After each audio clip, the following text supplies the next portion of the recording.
Dans un nœud d'un circuit électrique, les courants entrants sont I1 8 ampères et ID 3 ampères. Les courants sortants sont I3 et I4 500 mA. Déterminez la valeur de I3.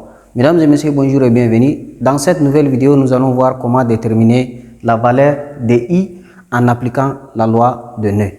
Avant de commencer, si tu n'es pas encore abonné, abonne-toi, active la cloche de notification pour ne pas rater la prochaine vidéo. Maintenant, la loi de nœud nous dit quoi? La loi de nœud nous dit que la somme des courants entrants est égale à la somme des courants sortants. Donc, c'est cette loi-là qu'on doit appliquer pour déterminer notre valeur I3. Avant de commencer, je vais schématiser d'abord les courants entrants et les courants sortants. Donc, je prends un exemple.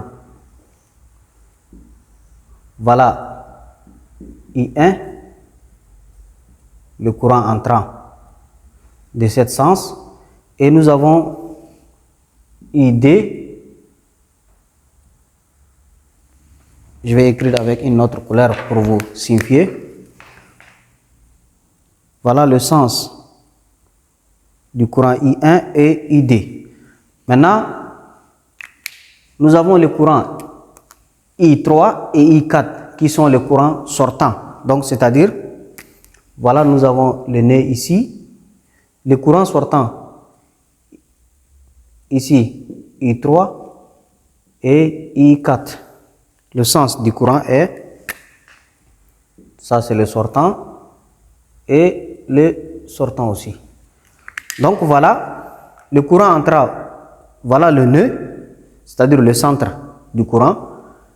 Maintenant, le courant I1 vient au niveau du nœud, le ID vient au niveau du nœud et ça sort. Donc, ça sort I3 et I4. Donc, nous allons appliquer la loi du courant, la somme du courant entrant qui est égale à courant du somme sortant. Donc, je vais prendre d'abord les données numériques. Nous avons I1 qui est égal à 8 ampères.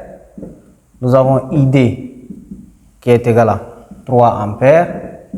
Nous avons I3 qu'on ne connaît pas. Et nous avons I4 qui est égal à 500 mA. Donc maintenant, on va chercher la valeur de I3 en connaissant I1, I2 et I4. Nous avons dit que la somme des courants entrants est égale à la somme du courant sortant. Donc, c'est ça la loi de nœud. Maintenant, si je remplace les courants entrants, nous avons les I1 plus ID qui est égal à la somme des courants sortants. Nous avons I3 et I4. Donc, I3 plus I4. Maintenant, avant de faire cela, nous avons le courant I4 qui est en milliampères. On doit absolument le convertir en ampères parce que le courant électrique s'exprime en ampères, l'intensité I. Donc, 1 milliampère qui est égal à 1 ampère qui est égal à, autant pour moi, 1000 milliampères. Maintenant, le 500, je vais écrire X qui est égal à 500 milliampères. Alors, si je tire X qui est égal à 500 sur 1000, je simplifie les 3 zéros. Alors, X qui est égal à 5 sur 10 qui est égal à 0,5. Donc, voilà I4 qui est égal à 0,5 ampères.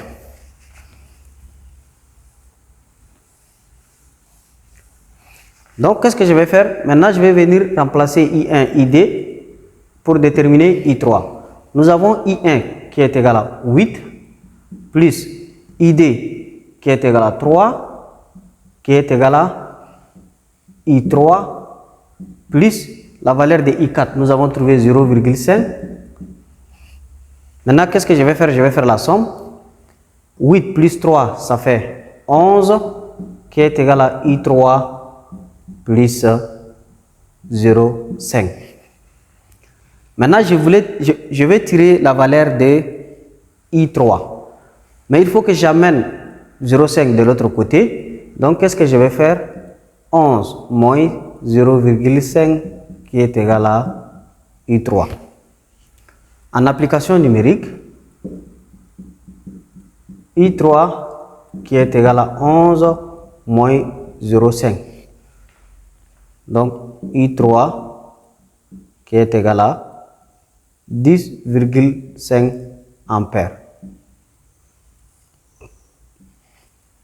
Voilà, nous avons déterminé la valeur de I3. Mais en général, quand on parle de la loi de nœud, la somme de courant qui entre est égale à la somme de courant qui sort. Quel que soit le nœud qu'on a. On peut trouver dans certains exercices deux nœuds, on va vous donner la valeur. On va vous présenter le nœud A, le nœud B, le nœud C. On peut vous donner plusieurs nœuds, mais il faut juste appliquer la loi de nœud qui nous dit que la somme de courant entrant qui est égale à la somme de courant sortant. Merci beaucoup pour votre attention et à très bientôt.